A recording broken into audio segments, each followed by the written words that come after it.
Hey there, this is Natalie with the latest dose of interesting Reddit stories. Remember to show some love to the subscribe button if you haven't already, as this is a new channel and it helps me out a lot. This is a fully updated and concluded story that was originally posted to r/Am I the Butthole? And the title sounds nice and juicy. We have, am I the butthole for telling my vegan friend who doesn't drink, I'm tired of catering to her choices? And OP was you/sugarless mama. The story begins, my 50 female friend Lauren, 46 female, is a vegan who doesn't drink. That's awesome, and I have no issue with that. The problem is that she's part of a small group of friends who don't get out very often, but when we do, it always has to be limited due to Lauren's choices. We live in an area where our food choices suck to begin with, so having to go out to eat where she can be satisfied is very limited. There really isn't much to do otherwise at night. In addition, she gets upset when any one of us eats something that has an obvious meat to it. For example, she doesn't say anything if we get soup with chicken or something, but if we ordered a hamburger, she would cause drama. Then she doesn't drink, which is no big deal, but she'll then send us videos on the harmful effects of alcohol if we get a drink or two with dinner. It's gotten on my nerves, to say the least. It's been a while now, so I am done with everyone catering to her needs. I've tried inviting everyone to specific places and then invite Lauren as well. Then she puts into a group chat, hey ladies, since I can't eat at X, why don't we go to Y? Then of course the other ones decide we should go to Y instead. I've backed off of going out because I don't want to spend money on food that sucks. Remember, it's vegan, not vegetarian, so it's very limiting. And it's expensive. Or have my intelligence questioned by sending stuff out about the effects of alcohol as if we're not beyond old enough to know it or Google it. I barely drink anything anyway, but enjoy a glass or two every so often. She asked why I keep bailing, so I told her, I respect your choices, but by the very nature of them, they have limited mine. Being that I don't have the ability to go out often, nor unlimited funds, I'm only going to go out when I know the entire experience will be what I want. So if I'm in the mood for a steak and a vodka tonic, I want to have them in a relaxed atmosphere, and that obviously bugs you. If I'm in the mood for a salad and water, I'll gladly join you, or we can just hang out at the beach when we have time during the day. She didn't like that too much. She said that it isn't what friendship is about, and I should enjoy the company enough not to care. I told her that I understood and I would gladly hang out with her when food or drink isn't in question, because it's too expensive not to enjoy it. She said that there's nothing else to do around here. Then I asked if it's just about friends, then maybe she can eat first and join us out sometimes, and other times we can go to where she wants. She then told me that she's not going to sit around watching people eat meat. I said, okay, I get it, and you need to get that I'm not catering to your needs each time I'm free to hang out. I later got a text from a mutual friend that Lauren was upset, but she agreed with me because she was tired of the same stuff. Of course, this friend doesn't like conflict, so just listen to Lauren. So, am I the butthole for not wanting to continue to eat food I don't like, or refrain from having a drink or two to keep the peace here? Or am I right in feeling like she's being selfish, expecting the rest of us to do what she's comfortable with each time? OP was voted not the butthole on this thread, and there were a few relevant comments. Low Razmataz 666 says, not the butthole, but drop the friends that don't like conflict. Why surround yourself with spineless morons? OP says, true. It was all getting on my nerves, and why I was happy not going anymore. However, I sometimes wonder if I'm an asshole when others just easily bend to other people. I appreciate that. OK Understanding 872 says, not the butthole. Lauren is a butt though. The condescending comments about meat and alcohol is beyond it to me. OP agrees, the alcohol really pissed me off. It's such a self-righteous type of behaviour to me. Karma 1969 says, not the butthole. She's exactly right. That isn't what friendship is about. So why can't she enjoy hanging out with her friends who are allowed to eat and drink whatever they want, while she eats and drinks what she wants? I'm sorry, there's probably not a great ending here, but the way she's framed the situation can easily be turned around back on her, so she's not right. Neither is she wrong. It may just be that you two are incompatible as friends. OP says, yes, I'm feeling that we're not a good fit. To be honest, I'm working hard on setting boundaries, but sometimes I question if I'm not going overboard, especially when so many other women my age seem to just go along with something. I felt like she was being extremely selfish, but I thought I could be missing something, and that's why I asked. Now, for me, I wouldn't be able to tolerate this kind of entitled behaviour. Personally, I like my meat and I like to be able to be free to have a drink when I go out. And I think most people know that if they're vegan or they're on some other kind of restricted way of eating, for example, I was low carb for quite a long time, you kind of are aware that you're the difficult friend when you're all going out for a meal. And what most people would do in that situation is make some other kind of arrangement, like they'll eat first and meet you there for drinks, or I guess in this woman's case, some water with a lemon slice in it or something exciting like that. And you'll maybe expect people to go to the one restaurant that caters to the things you like if it's your birthday, or maybe one occasion in 5 or something like that.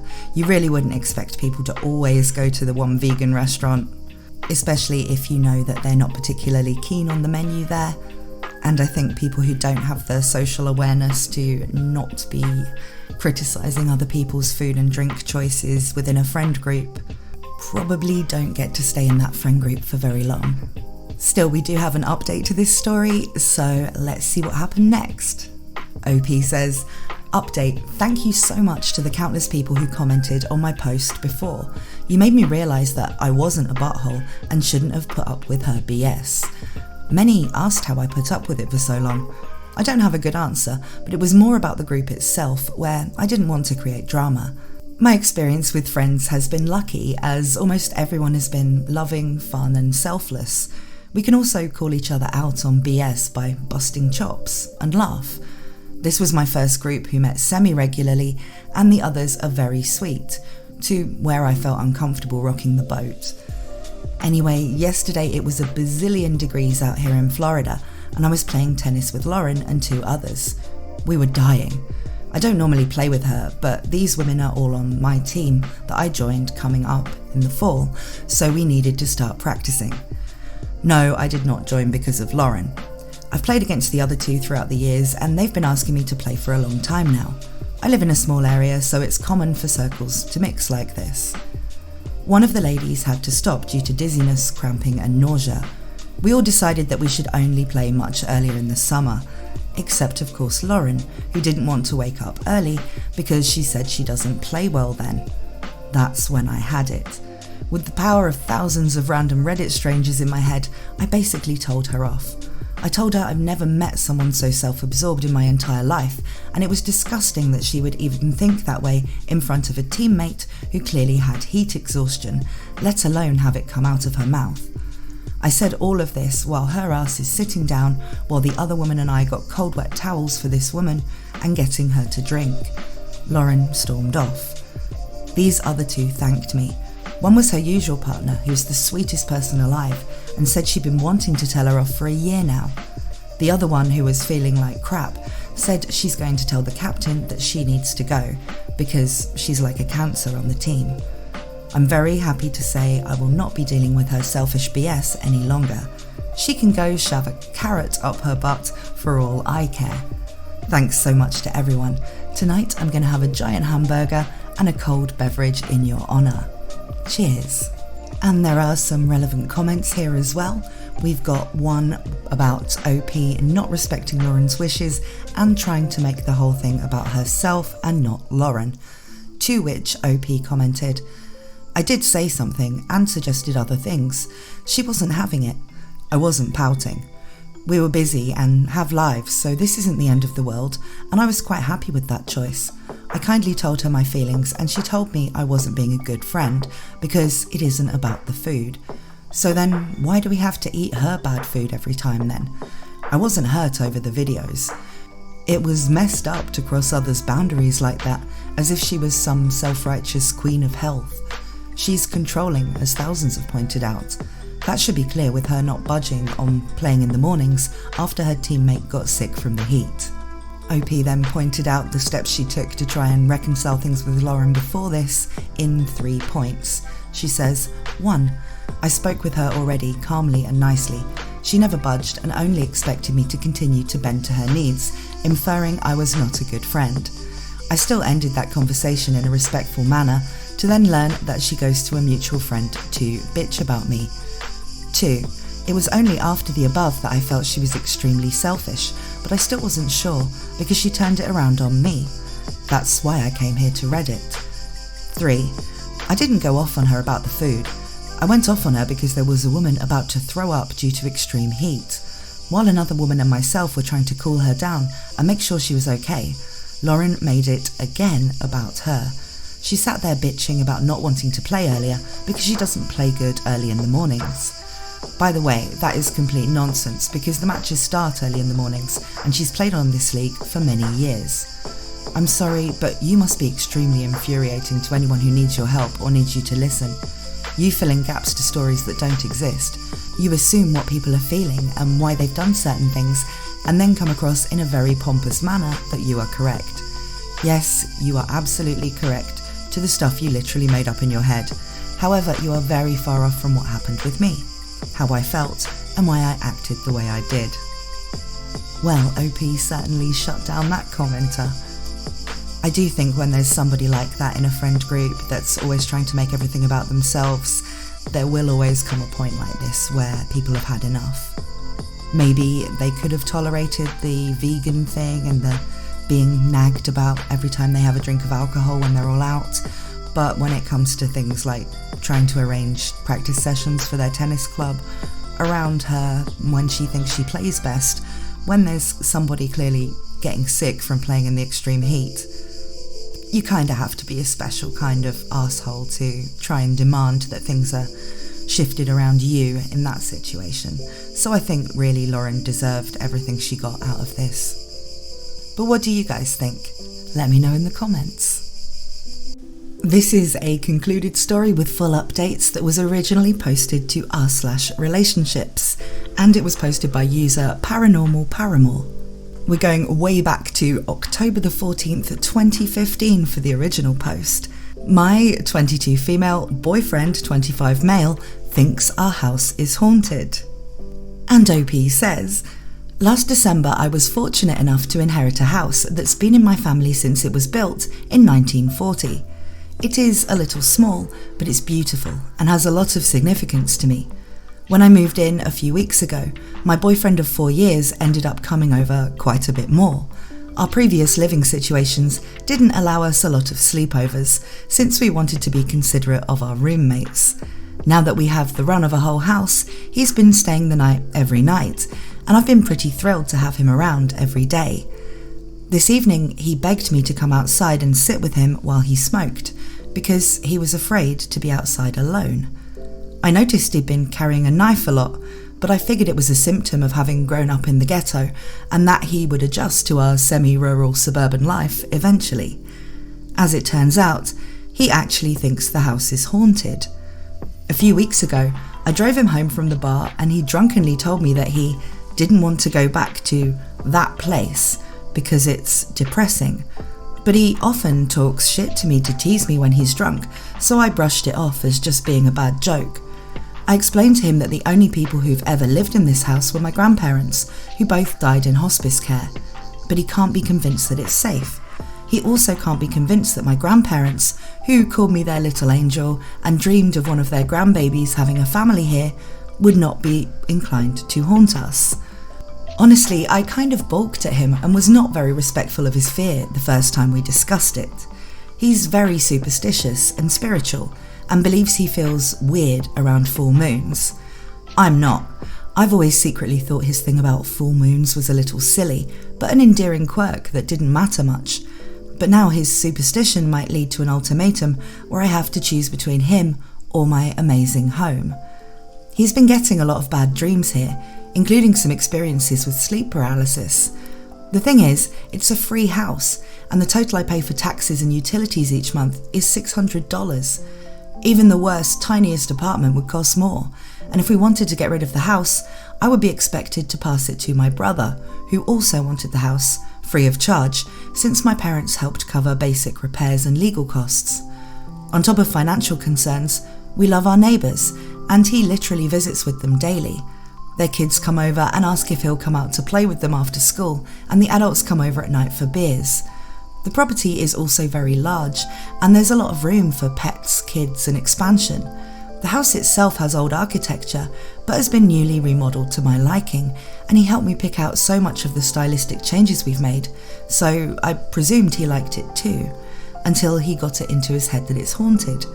So it hurt quite a bit to think we'd have to let the place go, especially considering the emotional significance to me and our limited finances that would not allow us to purchase or rent another house at this time.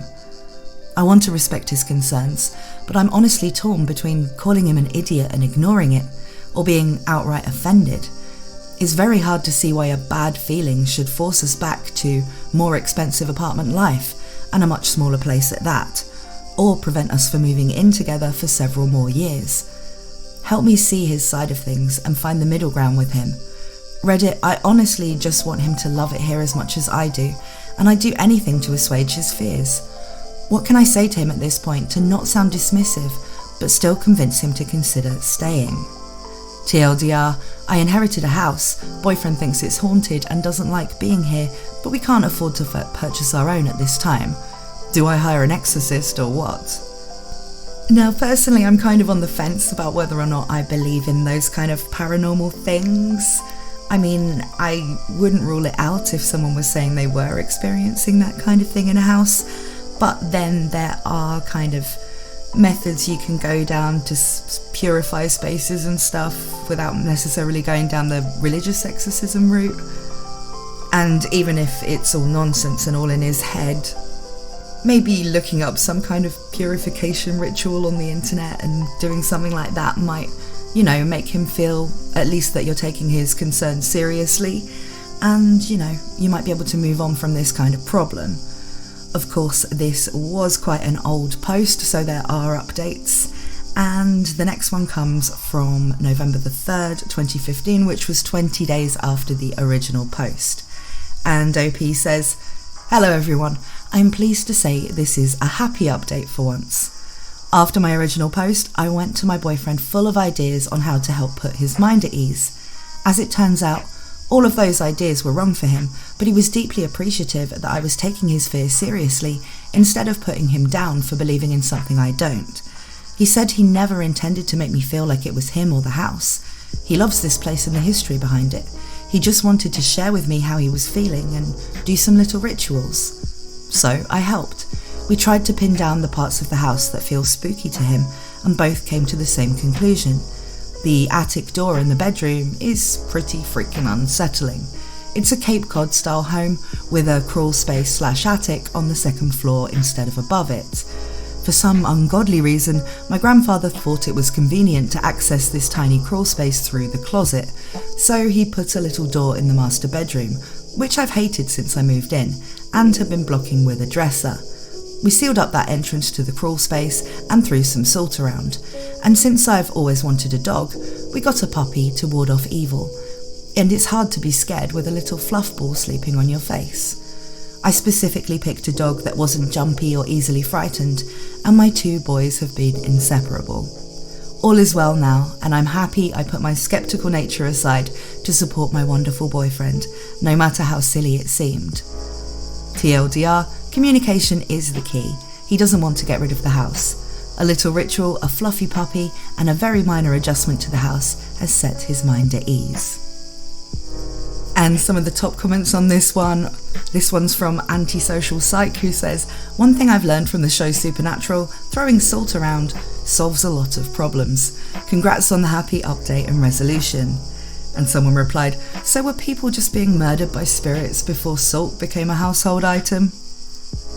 Cave Lioness says, "Don't forget to tell him sleep paralysis is a lot more likely when you sleep on your back, so if at all possible, he should go to sleep in another position."